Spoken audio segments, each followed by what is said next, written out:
My name is Ryan Carter, and I've always considered myself a grounded, no-nonsense guy. I work as a software developer in a mid-sized tech company, where everything runs on logic and precision. Lines of code are predictable, neat, and obey the rules. My life outside work, less so, though I try to keep it equally structured. I live with Isabella Vega, my girlfriend of 3 years. She's nothing like me. Isabella is vibrant, unpredictable, and endlessly creative. A freelance mixologist with a flair for the dramatic, always experimenting with exotic flavors, unusual textures, and ingredients that I've never even heard of. While I keep our finances in order and our routine stable, Isabella fills our apartment with color, spice, and a constant sense of possibility. Despite our differences, we fit together surprisingly well. I admire her imagination. She appreciates my dependability. We share little rituals, Saturday morning pancakes, long walks to our favorite cafe, and nights where she tries out her latest cocktail creations while I monitor her experiments with a mix of skepticism and awe. But beneath the surface, I have a secret. Something I've never admitted to anyone, not my family, not my friends, and certainly not Isabella. I've always been drawn to cross-dressing, though I'd never thought of it as a part of my identity. It's something I've indulged in privately, a personal experiment, a momentary escape. The sensation of soft fabric, the delicate textures against my skin, the way clothes designed for women move and flow, all of it stirred something I couldn't explain. It's thrilling, intimate, and terrifying all at once. I never intended to share this side of myself with anyone. Until Isabella, that is. She has a way of noticing things, of pushing boundaries in ways that feel both dangerous and exhilarating. The day it all changed started like any other. I came home from work, tired and slightly stressed from a bug that refused to resolve. Isabella greeted me at the door, her eyes sparkling, a mischievous grin on her lips. She held a small vial filled with a swirling, iridescent liquid. "Ryan," she said, voice tinged with excitement, "I made something special today." I raised an eyebrow. "Special how?" She twirled, the vial catching the light. "A magic potion." "Well, not literally magic. But it's a transformative elixir. One sip, and you might just see yourself in a completely different way." I laughed nervously, thinking this was one of her playful experiments. "Different how? Like, taste buds changed different?" She shook her head, stepping closer. "No, I mean, it could change the way you see your body, your form. You'll experience yourself differently, temporarily. A fun little experiment. I promise, nothing permanent, at least, not at first." My pulse quickened. Excitement, fear, and curiosity collided in a dizzying mix. I wanted to say no, to walk away, to maintain the safety of my world, but there was something in her eyes, a sparkle of mischief and certainty, that made it impossible to resist. "Isabella, are you serious?" I asked, trying to sound composed, though my hands were suddenly clammy. She laughed softly, her laughter a melody that always seemed to wrap around me and pull me in. "I'm very serious. And I think, you might enjoy it more than you expect." I glanced at the vial. The liquid inside shimmered with colors I couldn't name, a liquid rainbow swirling as if it had a life of its own. My heart beat faster. My mind raced with questions. What would happen if I drank it? What would I become? And, more importantly, what if I liked it too much? Despite my anxiety, a small, thrilling part of me leaned forward. I had always wondered what it would feel like to embody another persona, to explore the side of me that craved femininity in secrecy. And now, with Isabella's potion, the boundary between curiosity and reality was gone. "Okay," I said finally, my voice low, a mixture of hesitation and anticipation. "I'll do it." She grinned, her excitement infectious. "Good. Just a sip. Close your eyes and let it work." I obeyed, my fingers trembling slightly as I tipped the vial to my lips. The liquid was sweet, almost floral, with an undertone of spice. Warmth spread through me immediately, coursing from my chest outward, tingling in my fingers and toes. My vision blurred for a moment, colors sharpening unnaturally, and then I felt it, a profound shift, like the ground beneath me had subtly tilted. When I opened my eyes, I was different. Not drastically at first, just subtle changes. My hands looked smaller, my skin softer. My features seemed refined, sharper and yet delicate. My voice, even the echo of my own words, carried a softer, unfamiliar lilt.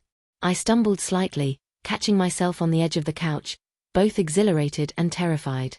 Isabella watched me, eyes wide with excitement and satisfaction. "How do you feel?" I don't know," I stammered, panic and thrill mingling. My reflection in the mirror across the room shocked me. It was me, and yet, not.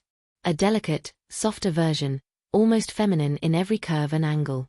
My heart raced, and a strange, liberating thrill coursed through me. She laughed softly, stepping closer. "You look amazing. Now, try moving. Feel it." And that's how my life began to change. In one sip, one moment of curiosity, Isabella had opened a door I never knew I wanted to walk through. My secret side, the part of me I'd only dared explore in solitude, had become vividly, undeniably real. As I stood there, trembling, staring at the new reflection of myself, a single thought consumed me. This wasn't just a potion. This was a doorway, and there was no turning back. The first few minutes after drinking Isabella's potion felt like standing on a bridge between two worlds. My reflection in the mirror no longer belonged solely to Ryan. It was something softer, subtler, yet undeniably me. The curve of my jaw, the slenderness of my fingers, the delicate arch of my eyebrows, all were heightened, refined, feminine in ways I hadn't anticipated. I touched my face almost hesitantly, fingertips brushing over skin that felt alive, vibrant, delicate. Every nerve ending seemed electrified. My chest tightened with a mixture of fear, exhilaration, and an unnameable longing. It wasn't just the physical change, it was the sensation of being seen differently, of feeling vulnerable, and yet, somehow, more confident. Isabella clapped her hands softly, breaking the moment. "Beautiful," she said. "You have no idea how perfect this is. Now, let's try some clothes." The garment rack she pulled out was like a magician's stage. Silk blouses, flowing skirts, tights, heels of various heights, and a collection of wigs ranging from soft chestnut waves to platinum curls. My stomach twisted. I'd cross-dressed in secret before, but never like this, never with someone watching, guiding, analyzing, and judging me in the most affectionate yet electric way. "Start small," she instructed. "Blouse and skirt first. Nothing extreme." I obeyed, pulling on a soft blouse and a skirt that hugged my hips and fell just above my knees. Every touch of fabric against my skin sent tingles up my spine. My fingers lingered over the smooth textures, almost afraid to disturb them. My mind spun with excitement and shame, fear and curiosity. "You're nervous," Isabella noted, her eyes scanning me like a sculptor inspecting a work in progress. I guess I am," I admitted. "Good," she said, a small smile tugging at her lips. "A little fear means it's working. You're feeling something you've never felt before." She was right. I was feeling something new. The fear of being seen, of exposing a private side of myself, collided with a thrilling, liberating excitement. Standing in the mirror, I studied myself. My waist appeared smaller, my hips slightly wider, my chest subtly fuller, the potion's magic amplifying features that Isabella's clothes were already accentuating. The combination was surreal. I felt fragile and strong at the same time, uncomfortably exposed, yet undeniably alive. "Now," Isabella said, holding out a pair of heels, "the next step." My eyes widened. The shoes were impossibly high, delicate, strappy. They demanded elegance, balance, and confidence I wasn't sure I possessed. My pulse quickened. I took a deep breath and slipped them on, feeling my calves tense immediately. The sensation was almost painful, but thrilling. Each step across the hardwood floor was an exercise in balance, poise, and control. Isabella guided me, placing her hands lightly on my shoulders. "Stand tall. Feel the floor beneath you. Let the heels shape your posture." I laughed nervously. The sound was higher pitched than I expected. Softer, almost musical. My hands flew to my mouth in shock, realizing the potion hadn't just changed my body. It had altered my voice, my tone, my very presence. As the hours passed, the apartment became a playground of sensation. Isabella helped me with makeup, foundation, blush, eyeliner, mascara, lipstick, each brushstroke reshaping me, revealing a version of myself I'd only dared imagine. My reflection shifted in real time, a fluid combination of my original identity and this new, feminine form. "Beautiful," she whispered as she adjusted my wig, the curls cascading over my shoulders. "You're perfect. Own it." I wanted to hide, to shrink, to pretend this was all a joke. But I couldn't. Every glance in the mirror pulled me in deeper. Every touch of fabric and brushstroke made me feel more alive, more daring. Fear and excitement battled inside me. Part of me wanted to strip everything away, return to the safety of Ryan. Part of me, a deeper, hidden part, yearned to explore this fully, to see how far I could go, how different life could feel in this body, in these clothes, in this persona. The thrill of transformation came with a constant undercurrent of tension. Every noise outside the apartment, the clatter of neighbors, the distant siren, the hum of the elevator, reminded me that discovery was possible. What if someone walked in unexpectedly? What if Isabella's playful experiment spiraled beyond our control? Relax, she said, sensing my anxiety. You're safe here. Just focus on being her. Move, walk, talk, explore it. I nodded, my pulse still racing. I tried to mimic her movements, the way she gestured with her hands, the tilt of her head, the way she carried herself naturally. My steps became lighter, my gestures more fluid. The apartment, once familiar, now felt like a stage, every shadow and reflection highlighting my vulnerability, my transformation, my dual existence. Isabella suggested small exercises. Walk across the room, sip from a cup gracefully, adjust a necklace, pose in front of the mirror. Each task, though simple, pushed me further into the persona. My voice softened, my expressions shifted, my hips swayed subtly. I laughed, catching myself in the mirror, the sound alien yet undeniably me. What do you think? She asked, circling me. I don't know, I admitted. It's amazing. Scary. Thrilling. She grinned. Exactly. That's the point. You're stepping out of yourself, Ryan.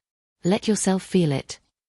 With every movement, every glance in the mirror, I felt the boundaries between Ryan and this new version of me, Elena, as I quietly began to call her in my mind, blur. The fear of exposure mingled with the intoxicating thrill of being someone else, someone beautiful, someone admired, if only by myself and Isabella. By late afternoon, my awareness of the potion's effect intensified. Every step in heels, every brushstroke, every glance in the mirror reminded me of how different I was. Clothes that once felt foreign now embraced me, shaping not only my body but my confidence. Every movement was a test, every reflection a revelation. I caught myself laughing, softly, nervously, at the sensation of hair brushing my shoulders, fabric sliding over my skin, heels clicking on the hardwood. The apartment was silent except for our movements, our shared laughter, our whispered instructions. Isabella's eyes sparkled. See? You're amazing. You're learning faster than I thought. I felt a mixture of pride and vulnerability. This side of me had been hidden for years, locked away in the shadows of curiosity and private indulgence.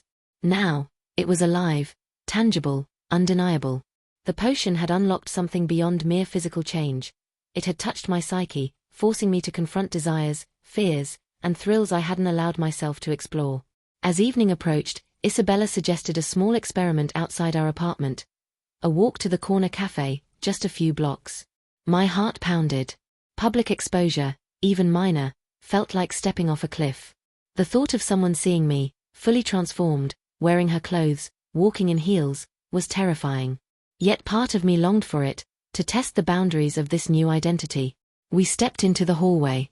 The familiar building now felt alien. The echo of our footsteps in my heels made me hyper-aware of every movement. Isabella guided me, adjusting my posture, whispering tips. Confidence, she said.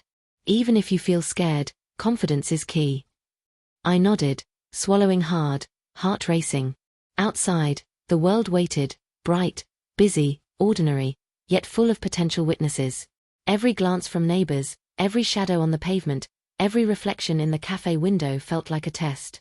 Could I be Elena in public? Could I sustain the transformation, the confidence, the thrill? By the time we reached the cafe, the sun was low in the sky, casting long shadows across the street. Every step I took in heels felt like walking a tightrope. My heart pounded like a drum, a mix of fear, excitement, and an adrenaline I had never felt before. I was Elena now, or at least, that's how I appeared to the world, and every passing glance from strangers was a potential exposure of my secret. Isabella walked beside me, her hand brushing mine occasionally, a silent reassurance. You're doing great, she whispered. Just keep moving naturally. Own it. I nodded, trying to focus on her instructions while my mind raced. I could feel the fabric of my skirt against my thighs, the subtle sway of my hips, the delicate pressure of my heels underfoot. Every nerve ending seemed heightened. A part of me loved it, thrilled by the transformation. But another part trembled, terrified that one misstep would undo everything, that someone would see through the illusion. As we approached the cafe, a voice called out from behind. "Ryan? Is that you?" My blood ran cold. I froze mid-step, my breath catching. A familiar figure emerged, Ethan, my coworker, someone I saw daily in the office. He was staring at me, blinking, obviously confused. Hey," I stammered, my voice soft, higher than usual, betraying my current form. Isabella stepped slightly in front of me, shielding me with her presence. "Hi, Ethan. We're just heading in," she said casually, her tone almost too calm. But Ethan's eyes lingered, scanning me with suspicion. You look different. Are you Ryan?" Panic surged. My mind scrambled for explanations. Should I admit it? Deny it? Pretend to be someone else entirely? My stomach knotted, and my hands trembled. "Yes, it's me," I said finally, my voice quivering. "Just a little different today." Ethan's eyes widened. "Different how?" Before I could answer, Isabella stepped closer, her hand lightly brushing my shoulder. "It's just a fun little experiment," she said smoothly. Exploring a new look. Isn't that right, Ryan?" I nodded mutely, grateful for her quick thinking. But the adrenaline had taken over. Every heartbeat felt loud, every nerve alive, every passing second a test of my composure. We entered the cafe, our presence immediately drawing curious glances. The world outside my apartment now felt vast, unfamiliar, and judgmental. Every sip of my coffee, every movement of my hands, every tilt of my head felt scrutinized. I was exposed, vulnerable, and exhilarated all at once. Isabella whispered encouragements, her fingers brushing mine occasionally. "You look amazing. Own it. Feel it." I tried. I walked with confidence, smiled when appropriate, and sipped my coffee delicately. But inside, my mind was a storm of panic. What if Ethan told someone at work? What if this form, this persona, became permanent? What if I was trapped in a version of myself I couldn't escape? The heels, once an experiment, became a test of endurance. My calves burned, my balance wobbled with each step, and yet I refused to show weakness. Every movement was a calculated effort, a blend of grace, poise, and careful concealment of my panic. Isabella noticed, her eyes narrowing slightly. "Careful. Don't let them see fear. Fear breaks the illusion." I nodded, biting my lip. But as we left the cafe, disaster struck. My heel caught on a crack in the sidewalk, and I stumbled violently. "Oh my God!" Isabella exclaimed, rushing to steady me. I barely managed to regain my balance, my heart hammering in my chest. Ethan's gaze, fixed and unrelenting, was unbearable. My cheeks flushed, warmth spreading not only from embarrassment but also from the thrill of risk. Back at the apartment, I collapsed onto the couch, my legs trembling, my hands slick with sweat. The mirror across the room reflected me, Elena. The persona that had survived public exposure, the version of myself that had walked, stumbled, and endured scrutiny. I stared at the reflection, unsure whether to feel pride or fear. This was me, and yet, not me. The potion had not only transformed my body but had revealed something profound about my psyche. I craved this, feared it, and yet could not resist it. As I tried to calm myself, the apartment door clicked. My heart skipped a beat. Isabella had gone to the kitchen for a moment, leaving me alone. The doorknob turned. "Ryan," a voice called. My stomach dropped. It was my sister, Lauren, unexpected, early, unannounced. She was standing in the doorway, eyes wide, taking in the sight of me, Elena, in full transformation, hair curled, makeup perfect, heels clicking softly on the hardwood. "Lauren," I whispered, frozen in terror. Her eyes flitted between me and the mirror behind me. What happened? The world seemed to constrict. My secret, my experiment, my exploration, everything, was on the brink of exposure. I felt vulnerable, terrified, and strangely exhilarated all at once. I realized something profound. The potion had not only changed my appearance but had stripped away my defenses. My sister's gaze was pure, unfiltered. There was no hiding behind excuses, no retreating into logic. I was fully exposed, physically, emotionally, and psychologically. Isabella. I called, panic rising. She appeared instantly, calm but alert. Ryan, Elena, just a moment of fun, she said, stepping between us. Lauren's gaze lingered. You look like a completely different person. Ryan, is this really you? I could only nod, my throat tight. The apartment felt smaller, my secret heavier, the stakes higher than ever. The rest of the evening became a tense dance. I navigated conversations with my sister, every movement deliberate, every word calculated. Isabella offered quiet guidance, her presence both reassuring and suffocating. Each glance, each gesture, each moment of attention made me aware of how fragile my situation was. The mirror reflected everything. The two of us, my reflection, the stakes, the danger, the thrill. I was Elena in every sense, and yet, Ryan was still here, buried beneath layers of fear, excitement, and desire.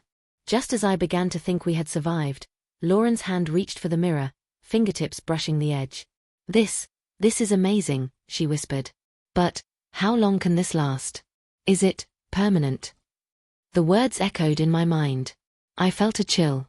I wanted to assure her, to calm myself, but I couldn't. Even I didn't know the answer. The potion's effect, Isabella's plan, my desires, everything was uncertain. I realized then, with a mix of dread and thrill, that my life had changed irrevocably. Elena existed now, and there was no turning back. The door clicked behind me again, and I froze. Someone else was coming. My heart raced. Had we been discovered? Was my secret about to unravel completely? The room seemed to shrink around me, the mirror reflecting not just my transformation but the possibility of exposure, judgment, and revelation. And that's where we leave Ryan, trembling, exposed, exhilarated, and uncertain of what the next moment would bring. The apartment was silent, thick with tension. My reflection stared back at me from the mirror, Elena's delicate, flawless face gazing wide-eyed, trembling. Every muscle in my body was taut with fear, every heartbeat pounding like a drum in my ears. Lauren's presence was a looming shadow. She didn't move, didn't speak, just stared. I wanted to explain, to reassure her, to apologize. But my voice caught, high-pitched and unfamiliar, a stranger to my own ears. Isabella stood beside me, calm but alert, her eyes flicking between me and my sister. She leaned closer, whispering, "Stay still. Let me handle this." I nodded, but my hands were shaking so badly that I could barely adjust my skirt or brush back a stray lock of wig. My heels clicked faintly on the hardwood floor, a sound that seemed deafening in the tense silence. Lauren finally took a step closer, her eyes scanning me like a detective piecing together a puzzle. "Ryan. Elena. I don't understand. How is this even possible?" I opened my mouth, desperate to answer, but words failed me. The potion's effects, Isabella's mischievous experiment, my own hidden desires, they collided in a chaos of fear and exhilaration. Then, the doorknob rattled. I froze. We weren't alone anymore. Someone else was coming. The apartment seemed to shrink, the walls closing in, shadows stretching across the floor. I could hear my own pulse, loud, frantic, and insistent. "Isabella," I whispered, panic rising in my chest. She gave me a quick, reassuring glance, though her grip on my arm was firm. "Stay calm. Don't move." The door opened slowly, creaking. A figure appeared, tall, unannounced, unfamiliar. I couldn't see their face yet, but the moment was enough. My secret, my experiment, my delicate double life was dangling on the edge of exposure. Lauren took a step back, whispering, "I think someone's coming." I swallowed hard, my throat dry, my heart racing like never before. Elena, the persona I had embraced, was fully alive, but now vulnerable. The mirror reflected every inch of my transformation, my fear, my uncertainty. The figure stepped into the light, and suddenly, I recognized them. My mind spun. How had they gotten here? How much did they know? Were they here to judge, to laugh, to expose me? I couldn't move. I couldn't speak. I could only watch as the stranger's gaze fell on me, on Elena, and everything I had hidden, every secret desire, every carefully contained thrill, hung in the balance. Isabella's hand tightened on my arm. "Whatever happens, stay calm," she whispered. The apartment felt impossibly small, the air thick with tension. Shadows danced across the walls, mirrors reflected double versions of myself, and every step, every breath, every glance felt like a gamble. And then, the stranger took a step closer. My heart stopped. Would they recognize Ryan? Would they see Elena? Would my secret unravel in a single moment? The answer hovered on the edge of possibility, unknown, terrifying, thrilling. The camera would cut here, leaving viewers suspended, desperate to know what happens next, debating whether Ryan's secret will survive, whether Isabella's experiment has gone too far, and whether Elena will ever be able to return to Ryan, or if this new life is permanent. The final shot lingers on my reflection in the mirror. Elena, trembling, beautiful, exposed, and caught in a moment that could change everything forever.